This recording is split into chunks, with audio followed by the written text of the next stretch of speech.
And how are you today? Can you please introduce yourself to our extreme viewers? Morning, brother. Morning, brother. My name is Lamensi. Anyway, I am not doing okay by the look of things. You can tell. So basically, I'm part of the group called Gala. So here we are here at the courthouse, Carnival Magistrate Courthouse, with the expectation of our brothers, that we are detained, for the past 3 days from Friday going onwards, that they will be arraigned to the courts to at least have a, to get to know what their fate will be in regards to the arrest. Yes. When were they exactly picked up? For those that did not know the story, when were they exactly picked up and what was the reason for their arrest? Okay, so basically, I guess most of us are aware of what the group is about. It's a group that is called Gala.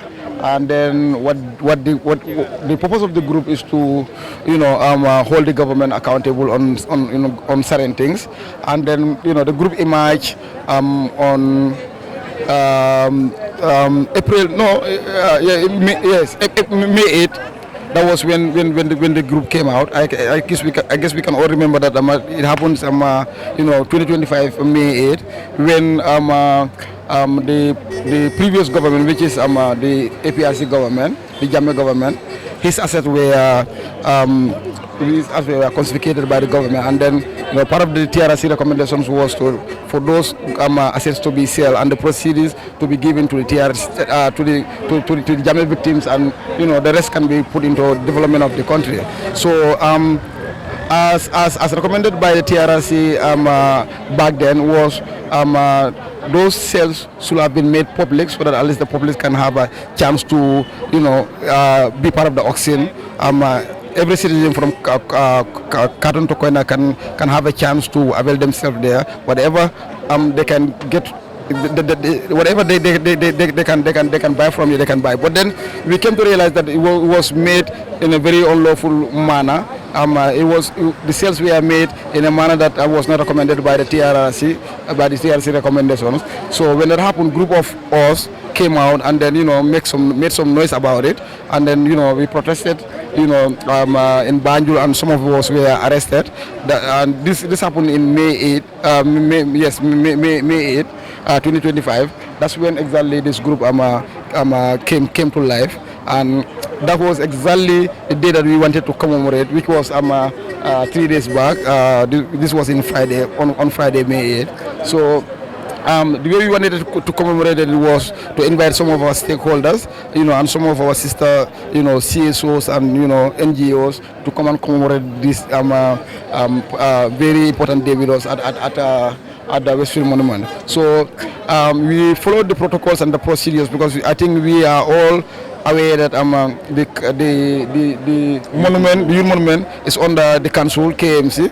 So we followed all due processes which requires like making some payments and also having some agreements with the council as well. So all of these things we are done in a very wonderful and nice manner, and then it was handled. So we picked up a date that we are supposed to do the commemoration. On the day of the commemoration in the morning, our guys came in early to make some arrangements when it comes to the tables, arranging the tables here and there, the tent, the chairs and all that stuff. And all of a sudden, police came in with their battalions, asking why are our people converging in the monument. And then, they responded saying that we came in here because we have activity. We also been permission by the council itself. We have followed like all due procedures. So the commander-in-chief, the commander of that particular battalion in that fateful morning asked our people, where do you get your permission from? And they responded by saying, we got this permission from the council itself. We are permitted to hold this activity here. And for that being the case, I guess just quoting from what the commander said was, he said, for that being the reason you guys are under arrest, and basically that's the reason why they were arrested. Nobody was expecting it. Nobody could understand it. When the arrest happened, it was all over social media, so people could not understand it, and then we started converging heading to the police station. So they got them to the police station, parked them at the Carava police station. They are in 15 in numbers. Later in the night, that's when they took 3 out of the 15 and took them to Koto police station, which involves one guy with 2 females, but the rest of the 12 are still in Karawa police station. So today the reason why we came in here is because according to law, according to the constitution, it is very, very well explained in the constitution that when police have every right to arrest people depending on what the reason is, but then after 72 hours they are mandated to bring the person to the court or else bail the person or release them conditionally or unconditionally, whatever the reason is, or else you drag them to court. So with that expectation of the 72 hours is elapsing by 12:46 today, Monday. So that's the reason why we all come back here to come and show solidarity to our people, to see how things will unfold. But to our surprise, here we are. When we got here, our lawyers called us that the head of the authorities called them saying that they do want us to have a discussion around the whole issue to get them a bail instead of coming to the courts. Basically, the police don't want to come to the courts because we understand and suspect that they don't have enough evidence to bring in front of a magistrate to convince the magistrate. So that's why they're trying to avoid the courts right now. Yes. Well, if they do not have any evidence, as you claim, yes.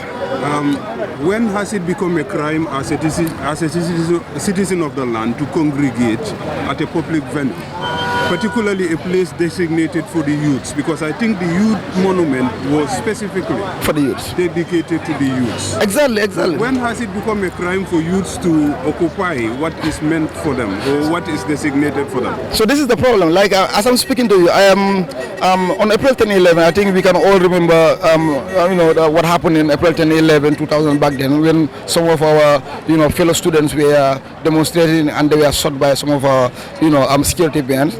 We just this past April 11, I was part of a committee that organized a commemoration every year for those students, and we hold that activity here. And I was the chief organizer of that particular commemoration. And you went through the same process as you did. I personally went through the same process by going to the council, making the required payments and getting the permissions and the agreement signed and everything.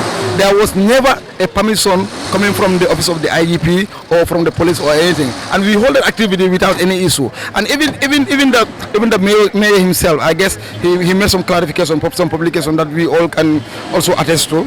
He cleared that from 2026 to date, his office has been permitting almost 30-something plus activities, and none of them required a permission from the IGP. So why is this very particular activity organized by the Gala different anyway? So it only tells that we are being targeted by these people, or basically or probably someone is behind them trying to cause issues or troubles for us at the end of the day. Because at the end of the day, we didn't break any law. It wasn't a protest. It wasn't a demonstration.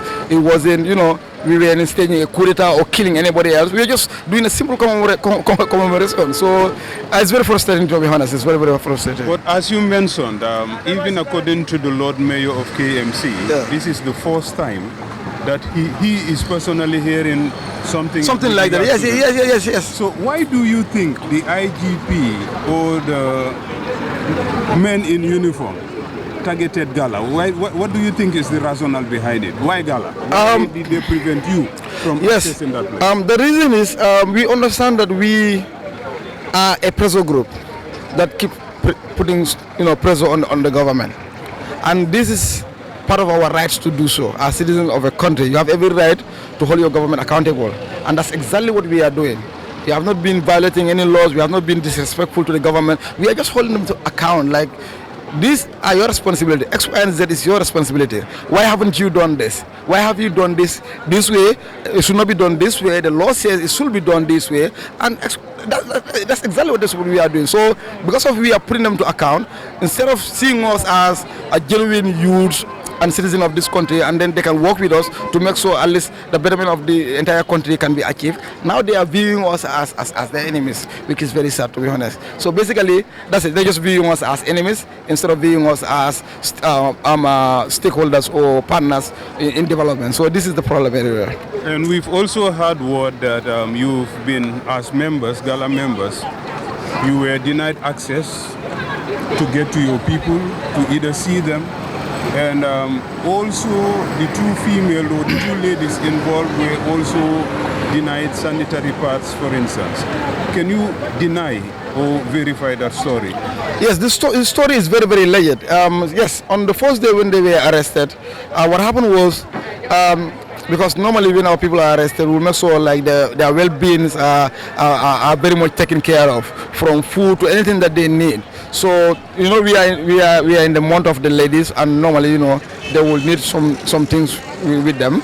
So when we realized that one of the detainees, which is by the name Maimunaba, needed some of these sanitary pads and all that stuff, we made sure it was provided. So but when we got to the station, we were told that there was an order that comes from the top that regardless of what we bring in, we are not seeing these people, and we are not having any access to our people or to the station itself. So this is what happened. So when that happened, and then getting to know how serious the issue is, because this has to do with things that has to be done regardless. So we made some noise. That's when we talked to the media and then started blasting them here and there, and making sure we exposed their inhuman behavior towards some of our lady detainees. That's when they couldn't handle the pressure. They knew what they did was wrong. And that's when they become a little bit flexible, and then allow us to get some of those things in. So this is it. But it's a legit story. That is exactly what happened. So when they told you that they've got the order or the command from the top, what do you understand from that? Yeah, particularly myself being one person that served as an activist, and then being here since Jammeh days, protesting and holding government to account, this is one phrase that I am very much used to, because each time there's an issue, in the normal countries, when you go to the normal countries, when there is an issue, there must be an officer that will take responsibility of updating the masses or the people in question to answer their questions. There must be answers to questions. But unfortunately, in our country, this famous phrase is the phrase that they use all the time. Whenever you ask relevant questions or regarding to maybe issues like this, they will answer by saying it's an order that was given to them coming from the top here and there, a top that they will never tell you what top is that. And it's very frustrating because these are always expected in maybe not in a democratic state, maybe in a dictatorial state you can understand that, but in a democratic state, the police are mandated to explain every action that they take. If you arrest someone, you should explain why you arrest the person. If you detain them, you should explain why you detain them. If you take any action towards those detainees, you should explain the reason, and this explanation should be attached to laws, because they are law enforcers. They're just enforcing the law. They are not giving uniforms, boots, and tear gases and guns to recklessly just go outside or in the environment and do whatever they want. You understand? They are supposed to do things by law. They are guided by law. You cannot go beyond, the premises of, the laws, and then do whatever you want. It can happen. But then, unfortunately, this is what is happening in this country, and that's the reason why this so-called democracy is still yet to grow. Gala members were picked up the very first day you gathered. That was the 8th of May, 2025. Yes. You were again picked up 1 year on, exactly, the 8th of May, exactly, yes, to 2026. Would this deter you or frustrate your efforts as a movement? No, it will never frustrate our efforts, because looking at the situation right now, almost majority of the central committee, which are the leaders, are all detained. They are all in the cells. But just to show you that Gala is beyond at personality level, because if that was the case, if the leaders are arrested, then there will be no noise, there will be no mobilization here and there. But we continue mobilizing, because it's like Gala is an organization of the people that is funded by the people, and all these fights that we are doing it for the people. Because at the end of the day, looking at us, the ones that are considered as leaders, all of us are comfortable at the end of the day. we are all working, we come from a good families, you name it, we could have just sit back and say, we don't care, whatever, this country can go to, hell or whatever. At the end of the day, it has nothing to do with us, we are good. But then, no, it's not our responsibility as a citizen to take actions like that. As a responsible citizen in any country, you should, especially if you are a youth, you are mandated to be taking, actions by yourself to make sure your country is governed according to laws, and that's exactly what we are doing. And then, history repeats itself, like he said. We were arrested on 8th of May 2025, 8th of May 2026. The police came back and repeated exactly the same actions, unlawful actions again. But then that doesn't stop the movement at all, to be honest. When the Gala members were first picked up, 8th May 2025, later due to pressure, the government of the day had no other choice but to release them all unconditionally. They have been picked up 1 year on. What's your message to the IGP? Are they not learning anything from the first arrest? What is actually going on? What would be your message to the IGP if you were to see him face on? If I'm to face the IGP, I will just make sure he understands that he is a public servant, serving the public. He's not serving the authorities. He's not serving the president, and some of the ministers or just some of the so-called authorities. When he took that oath, he took an oath that he would serve the nation. So basically, he is our servant because we pay the IGP, starting from him to his last member, last officer. Are paid by us. And when I say us, I mean us the citizens, because we are deducted monthly when it comes to our payments, our salary payments, as tax payments, and the taxes that we pay in all the things that we do, the movements, the commodities that we buy and everything. Those are the monies that are put together to buy their uniforms, pay their fuels, buy their cars, buy their gears to serve us. So he should remember the day that he was taking that oath, that he will serve without fear or favor and serve accordingly as dictated by the law. He should always remember that day. Whenever he remembers this, he will keep on doing the right thing. Until then, he will keep on serving the authorities, because that is exactly what he's doing right now, and that's how we assess it as well. Yes. Lamin, so if your members are not brought before the courts and are not released on bail, what would be your take? What would you do next? So looking at the time that we were arrested 3 days back, it falls at about 12:46 is my man can have me right. So any minute after 12:46 will be a violation to their right, because according to law, you cannot detain someone beyond 72 hours. It's either you release them conditionally or unconditionally, or else take them to court and then a magistrate can decide their fate. And this is not what they are doing right now. So any minute after 12:46 as we speak will be a violation to their right. Will be a total disregard of the law, and that being the case, we'll also get to the street and make sure they arrest us all. Because if the law enforcers themselves cannot respect the law that they are supposed to enforce, who are we to respect the law? So basically, that's it. But you did mention that you've been called for a sort of a discussion. Yes. Are you having that discussion with the IGP or the police command, or who are you actually going to have that discussion? So actually what happened was in the morning, knowing fully well that they were supposed to bring the boys to the court, and they were not ready for this because they don't have enough evidence, to come and convince the magistrate. That's when our lawyers were called for this discussion. This was around 8 o'clock, 7 o'clock, 8 o'clock in the morning. So all our lawyers, converged to the Karawa police station to meet these security heads to have this discussion around this open bill that they just presented to them. So they already presented an open bail, but then the bail is the reason why the discussion is still holding and it cannot yield any success right now is because they want to bail the boys and attach condition to it. So the boys are saying, hell no, they are not doing that.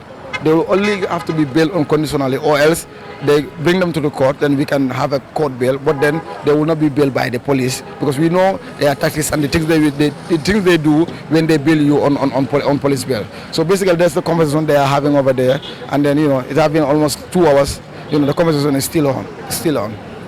The last time you were picked up in 2025, you were later released unconditionally. I mean your Gala members. There was this notion that the movement would take legal action against the government of the day for being arrested and detained illegally. But nothing of that sort happened. Are you thinking along those lines with your legal team this time around? Yeah, of course. Yes, it have took like so long for us to get to the courts with them. But like I said, that has to do with our lawyers. It's under consideration, and then we are putting up, some of our evidence and everything that occurred during that unlawful arrest, and we will head to the courts to make sure, we address those unlawfulness of our security as well. And this one too will not be an exception as well too. Now we even have more evidence now because the arrest and everything is on record, and the entire country and the diaspora knows that, it was not lawful, it was arbitrary arrest, and then, even to add to what is happening right now, which is 72 hours closed. When the 72-hour clause is closed, they don't have a right to keep them for a second. And I know they will add some maybe minutes or hours to that 72 hours, which is another violation as well. So it's a matter of giving us more evidence, to attack them to the courts, which we will do, and then our lawyers will work on that, our counsels will work on that, inshallah. You came into being for the simple reason that it was among the TRRC recommendations that assets of the former president be disposed.